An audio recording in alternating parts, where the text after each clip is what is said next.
Бүгінгі дәрістің тақырыбы каталитикалық крекинг.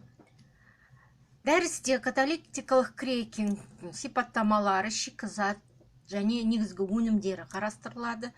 Крекинг катализаторлары, олардың құрамы, қасиеттері және қойылатын талаптары қарастырылады. Каталитикалық крекинг механизмі және алюмосиликат катализаторында жүретін айналулардың схемалары зерттеледі. Каталитикалық крекингтің негізгі мақсаты бензиннің жоғары октанды компоненттерін алу болып табылады. Термиялық крекингке қарағанда каталитикалық крекинг катализатор қолдану нәтижесінде төменірек температура мен қысымда жүреді. Термиялық крекинг 470-550 градус аралығында жүретін болса, каталитикалық крекинг 500 градусқа дейін температураларда жүреді. Каталитикалық крекингтің шикізаты ретінде атмосфералық немесе вакуумдық айдаудың ауыр дистилляттары мен диасфальтизаттар және басқа өнімдер қолданылады. Каталитикалық крекингтің өнімдері өте күрделі көмірсутектер қоспасы болып табылады. Өнімнің құрамы шикізаттың құрамына, процестің жүру жағдайына және қолданылатын катализаторға тәуелді болады. Мысалы, С16H34 цитанды каталитикалық крекингтер өнімдері сіздердің алдарыңызда схемада көрсетілген, слайдта көрсетілген.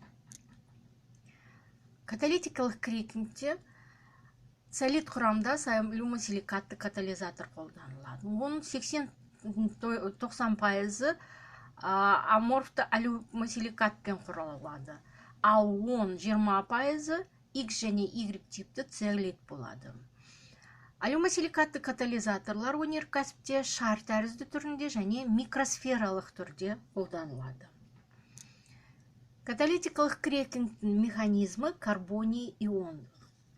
Карбоний ион шикізаттың олефиндерінің катализатормен әрекеттесу нәтижесінде пайда болатын өте белсенді, тұрақсыз аралық бөлшек болып табылады.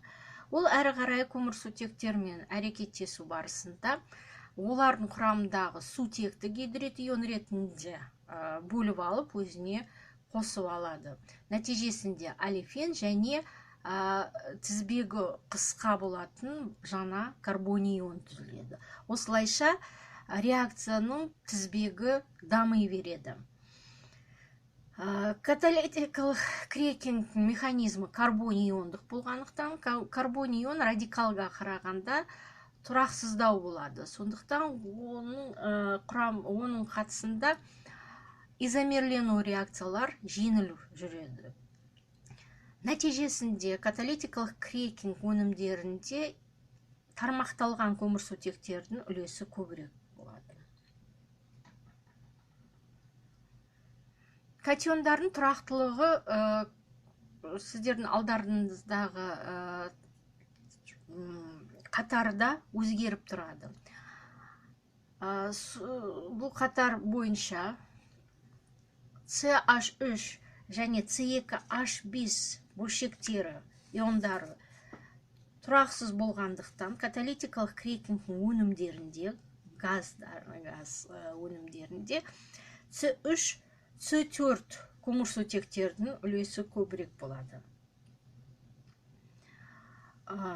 Каталитикалық крекинг кезінде изомерлену реакциялары ыдырау реакцияларына қоса жүреді.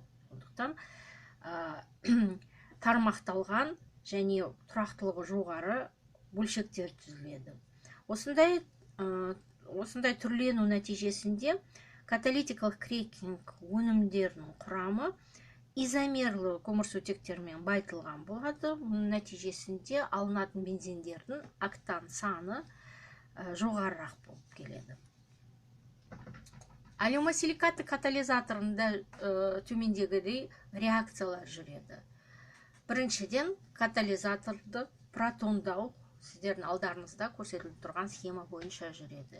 Екінші сатыда термиялық фактор әсерінен алканды алкенге дейін дегидрлеу жүреді. Әрі қарай екіншілік катионның түзілуі орын алады. Төртінші сатыда екіншілік карпкатион түрленеді. Ол екі жолмен түрленуі мүмкін. Алкенге дейін немесе тұрақсыз біріншілік карпкатион арқылы тұрақты үштік карпкатионға дейін айналғанша жүруі мүмкін. Бесінші сатыда үштік карпкатионның түрленуі жүреді. Алкан немесе алкенмен түрленуі мүмкін. Сонымен крекинг барысында молекулалардың біреулерінен сутек бөлініп шығатын болса, басқалары сутекпен байытылады. Крекинг барысында катализатор бөлінген кокспен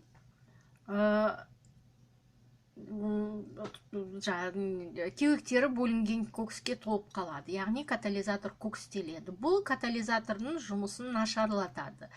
Сондықтан катализаторның белсенділігін қалпына келтіру үшін оны регенерациялаудан өткізу керек болады.